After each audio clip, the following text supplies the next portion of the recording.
Mumbai police दलात सध्या 3521 police शिपाई पदांसाठी भरती सुरू आहे। राज्याच्या कानाकोपऱ्यातून तरुण या भरतीसाठी अंधेरी पूर्वमधील मरोळ पोलीस कॅम्प उमेदवारमध्ये दाखल झालेत। प्रत्येक दिवशी काही हजार तरुणांची मैदानी चाचणी होते। या तरुणांची मुंबईतल्या वास्तव्यात गैरसोय होऊ नये म्हणून एमआयडीसी पोलिसांकडून मूलभूत सुविधा देण्यात आली आहे। एमआयडीसी पोलिसांकडून मरोळ पोलीस कॅम्प नजीकच्या राम मंदिर मैदानात 3-3.5 हजार तरुणांची थांबण्याची व्यवस्था करण्यात आली आहे। त्यात पिण्याच्या पाण्यापासून निवासाची आणि जेवणाचीही व्यवस्था करण्यात आलेली आहे।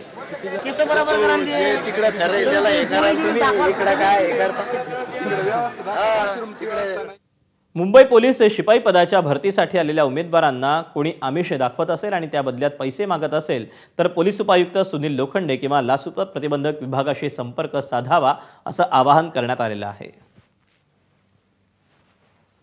आपल्या माध्यमातून मी उमेदवारांना आवाहन करू इच्छितो की मुंबई पोलीस भरती जी आहे ती अत्यंत पारदर्शक आणि निष्पक्षपातीपणे आहे। कुणालाही कुठेही कोणी आमिष दाखवत असेल तर कुणीही आमिषाला बळी पडू नका आणि असे जर प्रकार असतील तर मैदान प्रमुख मी येथे आहे, मला रिपोर्ट करा किंवा तुम्हाला जर काही मागणीच्या तक्रारी असतील तर अँटी करप्शन ब्युरोचे नंबर साईटवर आहेत, त्यांना कॉन्टॅक्ट करा। कुठलेही गैरप्रकाराला भरतीमध्ये वाव नाही आहे। अत्यंत पारदर्शक पद्धतीने भरती होत आहे।